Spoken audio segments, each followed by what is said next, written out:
parler en fait de ce qu'on peut faire, à l'international quand on est ingénieur en appui à la recherche ou à l'enseignement supérieur, comme vous êtes nombreux à l'être. Les enseignants-chercheurs ont plus l'habitude de travailler sur des coopérations internationales. C'est pas quelque chose de particulièrement évident pour les ingénieurs d'appui. Donc, moi, je suis responsable du pilotage et de la stratégie d'une unité de recherche du CNRS de l'Université de Grenoble et de Sciences Po Grenoble, unité de sciences humaines et sociales. Et donc, j'interviens en appui à la gouvernance de cette grosse unité. C'est une unité qui fait travailler 150 chercheurs, ingénieurs, et enseignants-chercheurs, 130 à peu près doctorants, et puis une centaine d'associés. Pour la présenter rapidement, je vais vous partager mon écran. Voilà. Voilà. Et donc, en fait depuis une dizaine d'années, je m'investis beaucoup sur l'international. Et cet investissement, en fait, je vais essayer de vous montrer en quelques slides en quoi il consiste et qu'est-ce que ça apporte à la fois à moi, en fait, et puis à mon laboratoire, à mon établissement. L'idée étant de vous dire que tout le monde peut y aller, en fait, et puis que tout le monde peut le faire, en fait. Voilà. Alors, l'histoire, elle commence en 2010, en fait. En 2010, je suis responsable qualité de mon laboratoire de Pacte, et Vincent Dolé, qui est directeur de l'IAM et président de l'association CARES, Qualité en Recherche et Enseignement Supérieur, vous connaissez, me demande d'aller animer, d'aller faire une animation sur le pilotage de la qualité dans une unité de recherche dans un séminaire international à Beyrouth. Et je suis censé co-animer ça avec le professeur Zeinab Saad, qui est le directeur de la sûreté nucléaire du Liban de l'époque. Et voilà. Et me voilà embrayé dans ce projet où je pars sans trop savoir quelle est ma place et pourquoi j'y vais. Et je fais une conférence donc avec ce professeur Saad qui se passe plutôt bien. On a des très très bons retours, et là je me dis quoi, l'international c'est quand même bien, et c'est surtout très valorisant, en fait. Et depuis j'essaye de travailler assez régulièrement à l'international. Alors pourquoi faire pas mal de choses. Déjà des collaborations scientifiques et administratives. J'ai la chance d'être dans un laboratoire de recherche. Donc j'interviens avec mes collègues, soit en appui, soit en co-construction de projets sur des collaborations scientifiques ou des collaborations administratives, en benchmark et en réseautage. J'interviens aussi beaucoup sur des colloques, des interventions pour faire de la publication. J'interviens sur des formations, sur des projets internationaux et sur du conseil, de l'évaluation et de l'expertise. Donc, je vais développer ces différentes séquences dans ma présentation. Alors, je vais commencer par les collaborations scientifiques et administratives. Alors, je vous ai mis les pays dans lesquels j'interviens sur ces thématiques-là. Donc, là, ça, on va être sur de l'appui au pilotage et de la mise en qualité des projets sur des projets de recherche. Alors, ça va être par exemple en Algérie et dans le Maghreb sur des risques dans des palmeraies. Ça va être sur des outils de traçabilité. Par exemple, en ce moment, j'ai une collaboration avec le Japon et les USA sur l'usage des applications tous anti-Covid et leur équivalent au Colorado et au Japon. c'est des projets avec le Liban, avec l'Italie, avec la Belgique sur la mise en place de démarches qualité. Voilà. Et donc, du coup, l'objectif, c'est vraiment de travailler sur de la collaboration scientifique, de la copublication, de la publication, de la fabrication de méthodes. L'idée, c'est de mettre en œuvre des méthodes et des outils en appui aux collègues scientifiques de mon labo et de faire monter en qualité les projets scientifiques qu'on pilote et qu'on coordonne. En général, ça se traduit par le fait que je porte un work package qualité sur ces projets-là, un work package qualité et évaluation de ces projets. En général, quand je me déplace, j'essaye d'aller faire du benchmark en fait et d'aller échanger avec des gouvernances d'université et de comprendre comment ils travaillent pour voir qu'est-ce qu'on peut en tirer en fait.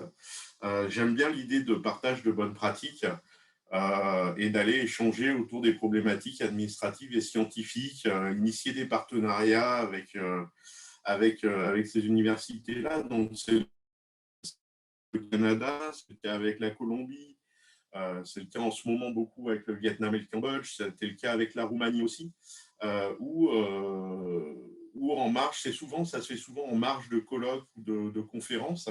On prend la tâche d'une université et puis on va passer une semaine avec les équipes de ces universités-là et puis on va échanger avec eux sur comment ils travaillent, comment nous on travaille et qu'est-ce qu'on peut faire ensemble. C'est en apport personnel, hein, ces moments-là, c'est vraiment des moments d'interculturalité et des moments de découverte de nouvelles pratiques.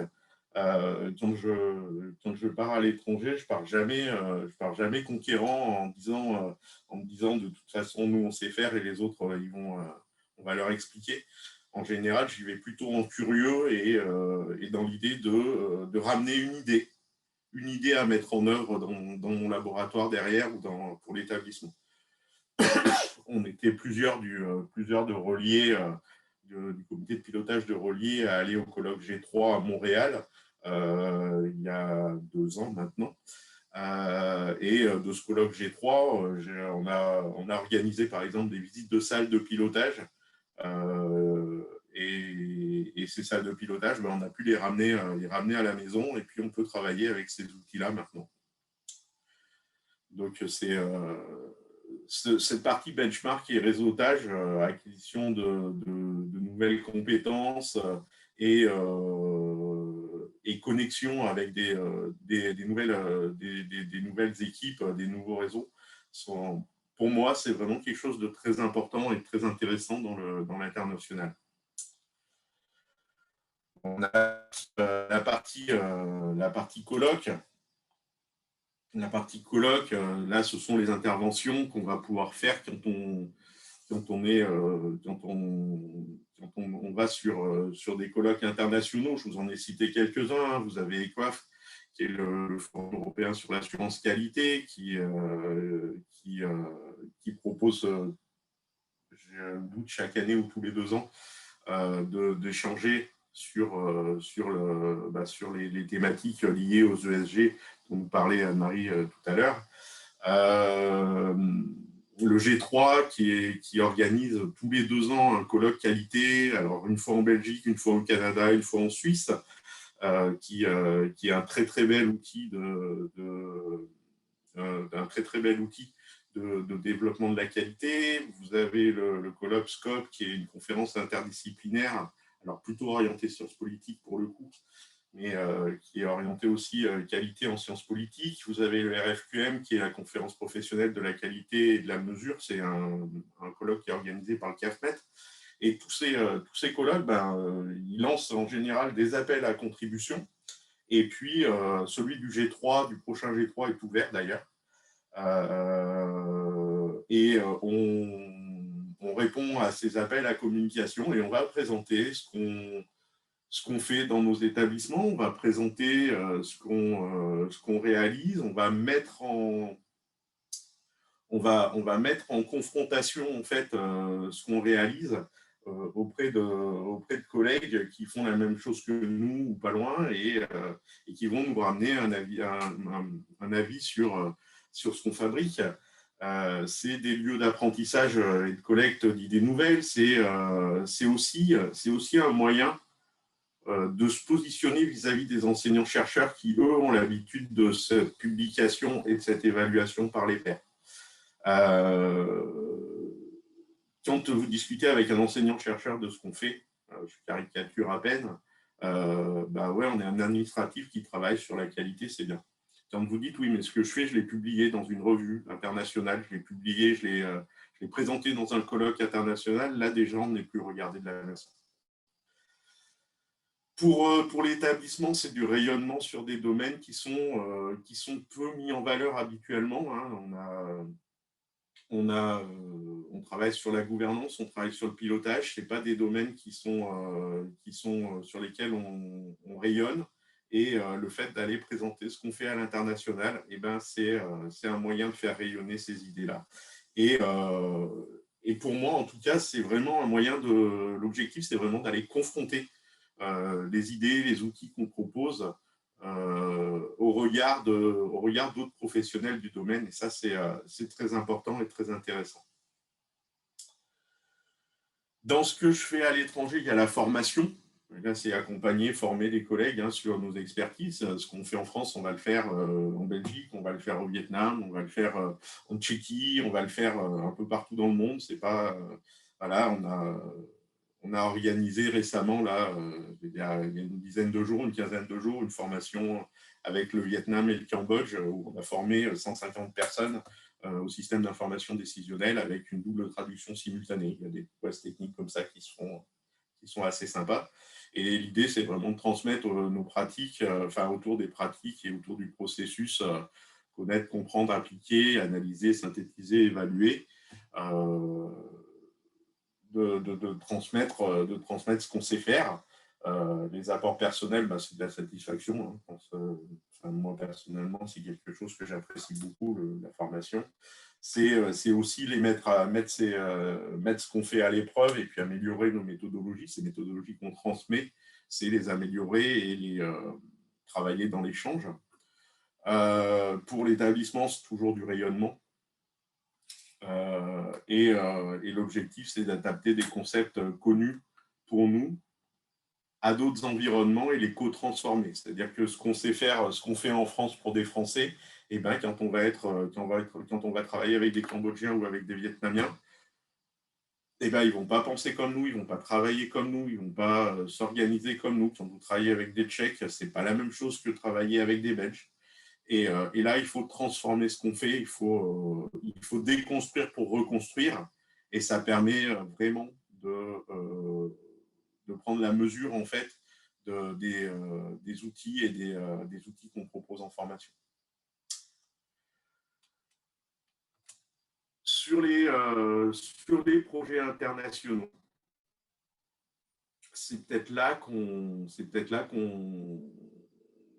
va s'épanouir le plus. Et ce que je vous ai présenté jusqu'à maintenant, c'était du court terme. Les projets internationaux, on va être sur du long terme. On va être sur 1 an, 2 ans, 3 ans, 4 ans de projet. On est quelques-uns à intervenir dans le comité de pilotage, à intervenir sur des projets qui s'appellent des projets de capacity building. Hein. C'est essentiellement des projets Erasmus+, dits KA, qui sont des projets d'augmentation des compétences des partenaires de ces projets-là. Moi, j'en ai fini un il y a quelques temps, le projet ExtraSup dont on a parlé avec Anne-Marie tout à l'heure. Le projet ExtraSup, c'était un projet qui visait en fait à développer un kit méthodologique sur la validation des acquis extracurriculaires. On a travaillé pendant presque 2 ans sur ce projet-là et c'était un projet qui rassemblait la France, le Luxembourg, l'Allemagne, l'Irlande, la Croatie, la Lettonie, la Norvège, la Pologne. on a travaillé pendant 2 ans ensemble, on a fait des enquêtes en France, il y a des enquêtes à l'international, et c'est un projet qui a été vraiment très intéressant à mener. Je travaille maintenant depuis 2 ans avec le Vietnam et le Cambodge, sur un projet qui s'appelle PERSE, qui est un projet d'appui à la gouvernance et à la transformation des universités du Cambodge et du Vietnam. Et là, c'est 16 partenaires qui sont répartis sur la France, la Belgique, l'Allemagne, le Vietnam et le Cambodge, évidemment. Les apports personnels, c'est de la co-construction de méthodes. Là, on est vraiment sur de la co-construction, sur de l'appui méthodologique, sur de la fabrication, de la déconstruction, de la refabrication. On est sur... c'est extrêmement intéressant en termes de développement personnel. On a des liens avec des collègues qui ont des visions et des cultures totalement différentes. Ça vous oblige en fait à vous remettre en question. Ça oblige à remettre en question ces méthodologies de travail, ces moyens de fonctionner. Et d'un point de vue développement personnel, c'est très, très, très enrichissant. Alors, suivant où vous êtes, ça vous ouvre aussi des lignes de crédit dans vos établissements, puisqu'en fait, le temps de travail que vous mettez sur ces projets internationaux, ils vous permettent de récupérer ce qu'on va appeler des overheads, hein, des lignes, de l'argent que vous pouvez derrière réutiliser que vous pouvez réutiliser pour prendre des stagiaires, pour vous déplacer, etc. Tous les déplacements que je fais, il n'y en a aucun qui est payé par mon laboratoire. En fait. Tout ce que je fais, c'est tout le temps autofinancé. L'apport pour l'établissement, c'est du rayonnement. Les projets CAA, il n'y en a pas beaucoup dans les universités. Enfin, il n'y en a pas beaucoup qui sont déployés chaque année. C'est des projets de l'Union européenne. Hein. Je sais que quand on a eu ExtraSup, on était les seuls en France à avoir eu un projet Capacity Building CAA. Donc pour l'établissement, ouais, c'est un vrai plus en termes de rayonnement. Il récupère aussi l'établissement l'argent du projet. Et il profite de la montée en compétences des personnels qui sont impliqués. Cette montée en compétences, je ne vous en ai pas vraiment parlé jusqu'à maintenant, mais moi, ça fait 10 ans que je ne suis plus une seule formation en France. Et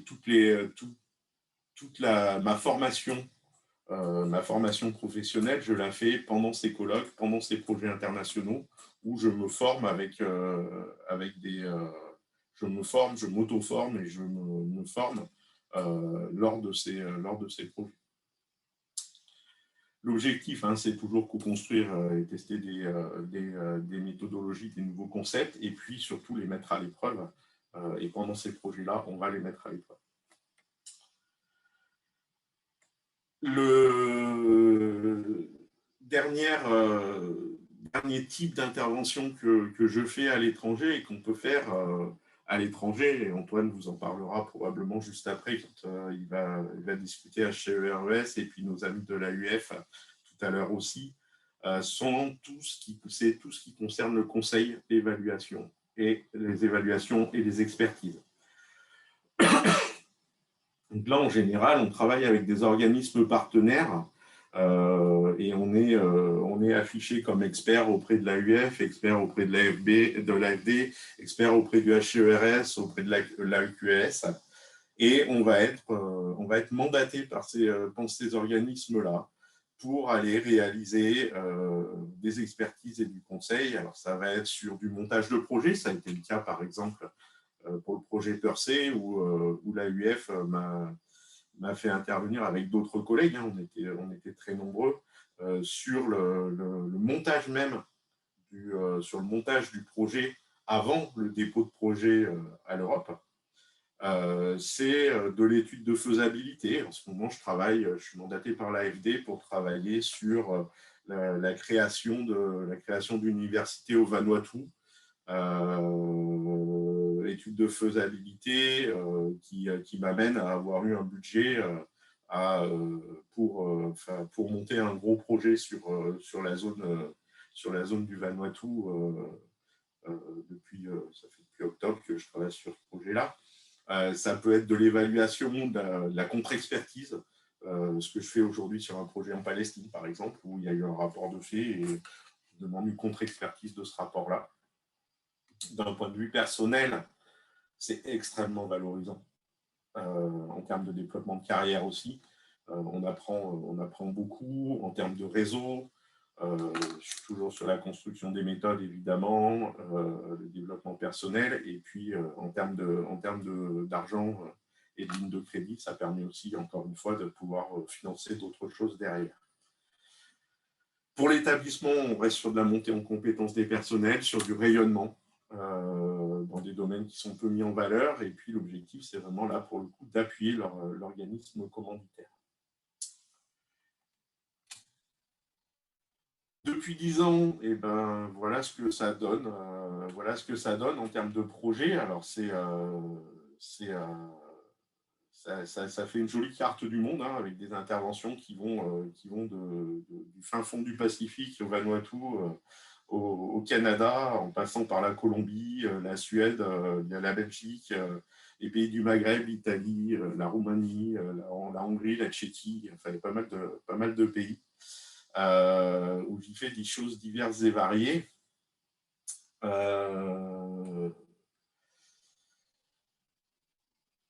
Peut-être pour conclure sur ce témoignage, donc en conclusion, pour moi, l'international, c'est des apprentissages permanents. C'est vraiment un endroit où on apprend énormément, où on monte en compétences énormément, où on va pouvoir se développer, co-construire des outils, déployer ces outils, les mettre à l'épreuve. En point un peu négatif, du coup, c'est du temps à investir. Hein, il ne faut pas vraiment compter ses heures parce que c'est des choses qu'on fait en général en plus de son quotidien. Donc, c'est vraiment beaucoup de temps à investir si on veut le faire correctement. Mais ce sont des projets et des rencontres qui sont extrêmement enrichissants et je vous invite tous à essayer de le faire parce que quand on a commencé à y goûter, on a du mal à pas continuer. Il faut aimer voyager. Quand on ne voyage pas, c'est compliqué. Je ne vous cache pas là que depuis octobre, de ne pas pouvoir aller au Vanuatu et de faire tout à distance avec 10 heures de décalage horaire. C'est pas simple. Éventuellement, il faut avoir des dispositions pour les langues étrangères, surtout pour les colloques, parce que des colloques style le colloque EQUAF sont des colloques qui sont en anglais, mais ce n'est pas obligé. Il y a toute une offre en fait, qui est proposée par l'AUF, notamment sur la francophonie. Et le monde de la francophonie, il est dantesque. Il y a des choses qui sont faites dans les métiers de la qualité et de la gouvernance en Afrique qui sont hyper intéressants. Et il n'y a pas besoin de parler les langues étrangères. Quand je travaille avec le Vietnam et le Cambodge, je ne parle pas le vietnamien ni le khmer, mais je parle en français puisqu'ils font partie de l'AUF et du coup, le projet est en français. Voilà, puis après, il faut aimer se déplacer, avoir un peu de sens de l'aventure et puis une bonne adaptabilité surtout et un sens aigu du relationnel. Merci de votre attention. Voilà ce que je pouvais vous raconter.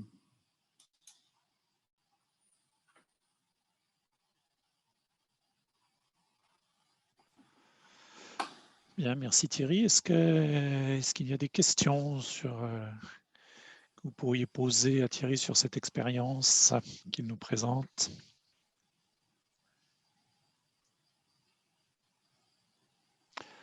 Non, tout le monde est séduit. Je ne sais pas, ou c'est endormi alors. Ça fait rêver, mais il faut venir, Claire. Il faut venir avec nous.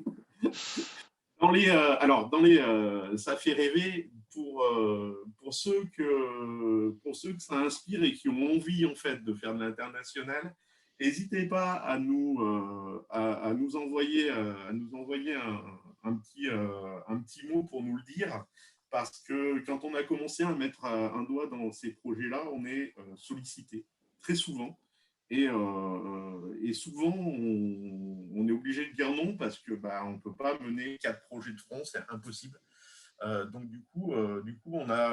quand on a des sollicitations comme ça, des fois, on est à la recherche de collègues qui pourraient prendre la relève et puis qui pourraient s'engager sur ces projets-là. Donc, n'hésitez pas à revenir vers moi, n'hésitez pas à revenir vers le comité de pilotage de Relier. Alors, je ne suis pas tout seul à Relier à faire ça, hein.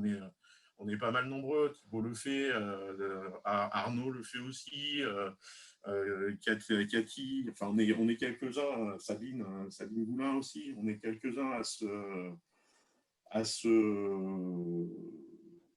à travailler sur des projets à l'international. Et du coup, n'hésitez pas à revenir vers nous, hein, si vous avez envie. Et alors,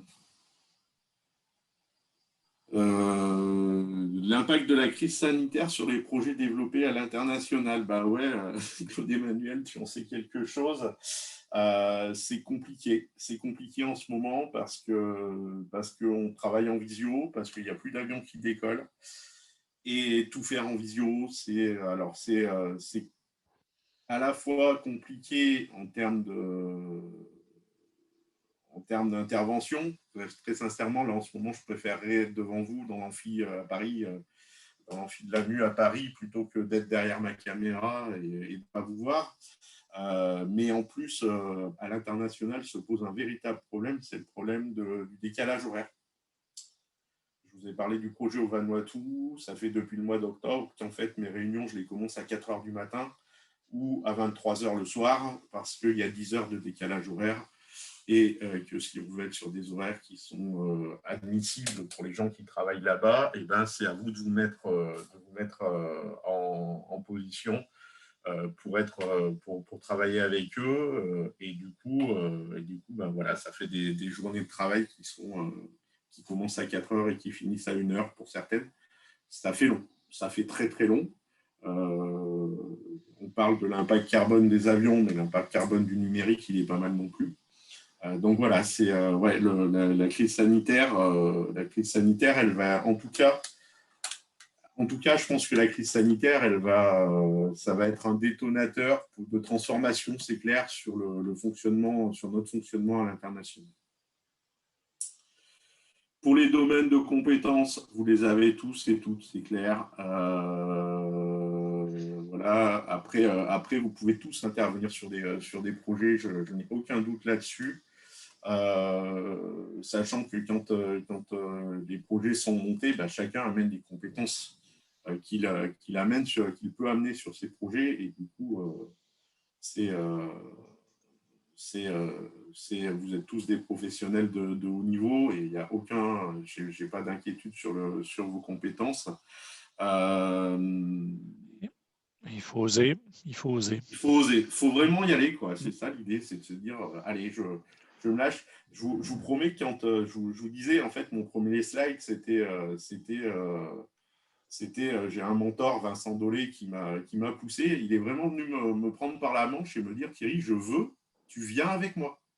Parce que moi, quand on m'a dit, on cherche quelqu'un pour intervenir avec le ministre de la Sûreté nucléaire du Liban, je pensais à tout le monde, sauf à moi, très franchement. C'était pas le truc qui me venait à l'esprit immédiatement.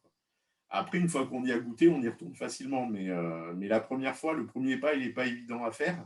Et je pense qu'il faut oser. Il faut déjà oser dire, moi, j'ai envie de le faire, pour que les gens qui sont dedans sachent que vous avez envie de le faire.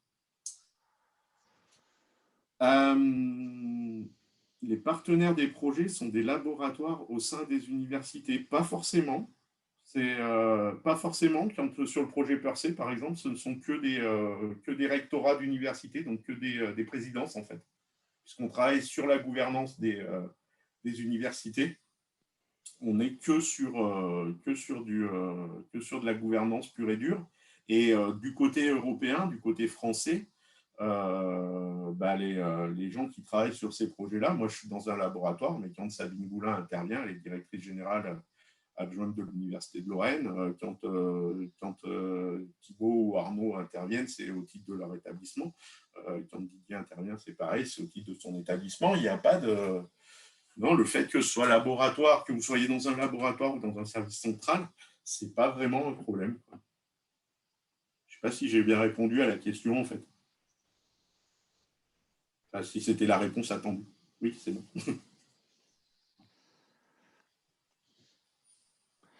Et il n'y a pas non plus de ségrégation administrative enseignant-chercheur.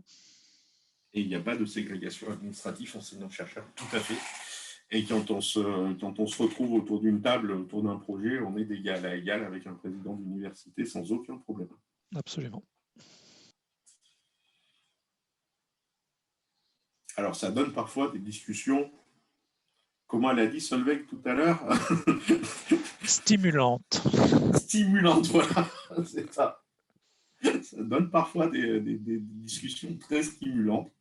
Moi, j'ai souvenir d'un échange que j'ai eu avec Jean-Émile Gombert, qui est conseiller à la CPU quand on montait le projet Percé. Claude Emmanuel, je ne sais pas si tu t'en souviens, où à un moment, une des collègues d'une université asiatique nous a filmé parce qu'en fait, pour leur cours de français, elle voulait utiliser la vidéo pour leur montrer ce que ça pouvait être un échange de haut vol en langage soutenu français. Oui, moi, Thierry, je voulais intervenir. Je pense qu'en fait, ce qui nous bloque souvent quand on veut aller à l'international, c'est notre niveau supposé de langue. Et en fait, moi, je pensais ne pas être capable de le faire. Et on m'a demandé de participer au projet de construction d'une université européenne. Et on m'a demandé d'animer le Work Package Qualité. Et j'ai découvert à ma grande surprise qu'au bout de 2-3 semaines, où c'est vrai que c'est laborieux au départ quand on n'a pas l'habitude, ça vient très vite. Et on finit par et on se rend compte qu'en fait, en face, on a des collègues qui ont tout autant de difficultés que nous. Et on prend petit à petit confiance et finalement, c'est pas si difficile que ça d'échanger avec des collègues d'autres cultures et d'autres nationalités. Et puis, il ne faut pas oublier que dans nos établissements, on peut toujours bénéficier aussi de programmes de soutien en langue parce que nos établissements nous demandent de plus en plus justement de participer à ce genre d'animation internationale. Donc franchement, moi, je pensais ne pas y arriver et ce projet-là m'a débloqué quelque part en me disant si, je suis capable de parler qualité dans une autre langue que la mienne. D'accord. Je disais tout à l'heure, il faut oser franchir le pas, il faut surmonter son appréhension. J'étais dans la même situation que vous. Oui, les 5 premières minutes, c'est un peu tendu. Et puis après, les collègues sont dans une situation de bienveillance, je dirais, hein, vis-à-vis des interlocuteurs. Et en fait, bon, il faut faire l'effort d'avancer, mais c'est tout à fait accessible. Un bon moyen de faire ce pas-là, c'est d'aller sur des colloques internationaux en anglais et d'écouter les conférences. Et vous allez vous apercevoir qu'en fait, les conférences, vous les comprenez. Et éventuellement, dans les buffets, dans les rencontres autour du colloque, vous allez pouvoir discuter en anglais. Vous allez vous apercevoir que votre anglais francophone, il n'est pas plus mauvais que l'anglais italophone ou l'anglais germanophone du voisin.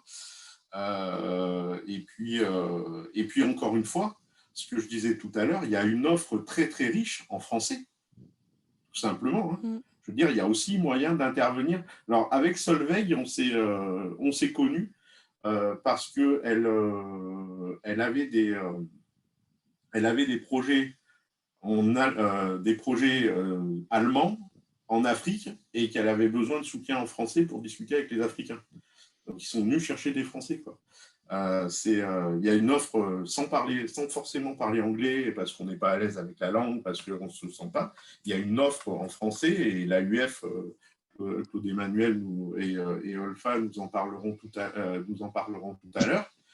Il y a une offre qui est très intéressante en français également. Ce n'est pas du tout un souci. Pour répondre à Claire sur est-ce que la gouvernance de l'établissement demande un retour sur ses participations et est-ce qu'elle intègre les bonnes pratiques dans son process? Alors, pour les bonnes pratiques, moi, je le vois au niveau du laboratoire. Au niveau de mon laboratoire, oui, on intègre les pratiques parce que ça fait partie de… Moi, ça, maintenant, c'est même dans mes objectifs annuels, c'est de développer, d'aller co-construire à l'étranger des méthodologies pour pouvoir les ramener dans le labo et rendre le labo plus performant en termes de gouvernance et en termes de pilotage. Donc, c'est même intégré dans ma feuille de poste, dans ma feuille de mission. Est-ce que l'établissement demande un retour? Pour moi, ben oui, puisque du coup, je dois ramener ces méthodologies et les mettre en place. Après, je ne sais pas pour les collègues s'ils veulent intervenir. Je pense à Thibaut, Arnaud, Cathy. Vous avez des idées, Didier? Là, c'était est-ce que ça sort en fait des murs de ton labo? Est-ce que c'est bien, enfin voilà, ou est-ce que c'est déjà très bien hein, quand ça reste dans le labo, mais Moi, il y a beaucoup de choses après que je repropose à relier sur des formations, des choses comme ça. Enfin, toutes les formations globalement que je dispense, à relier ou à Caresse ou à Care, c'est des formations et c'est des outils que j'ai mis en place. Tu vois, là, j'ai travaillé sur les systèmes d'information décisionnelle. On a mis avec Sabine et Claude Emmanuel, on a fait 2 jours de formation sur ça. C'est une formation qu'on va pouvoir mettre au catalogue de relier, quoi. Elle est faite, elle est en place. Donc oui, ça sort. Après, est-ce que ça profite directement à Grenoble, à l'UGA? Pas sûr. S'ils veulent, quoi. Ouais, voilà, c'est s'ils veulent. Mais en même temps, comme on est, les cordonniers sont les plus mal chaussés et tu n'es jamais prophète dans ton pays, des fois, c'est un peu plus compliqué. C'est plus facile c'est plus facile de venir à Rennes pour échanger avec toi que d'aller discuter avec la gouvernance de Grenoble. Mais bon, c'est comme ça. Ok, merci. Si vous voulez qu'on vous propose le jour où on nous demande si on connaît des intervenants potentiels sur des missions, n'hésitez pas à nous le faire savoir parce que c'est vrai que des fois, on se retrouve un peu bête en disant bah ouais, qui c'est qui interviendrait bien sur ce sujet-là et on ne sait pas trop.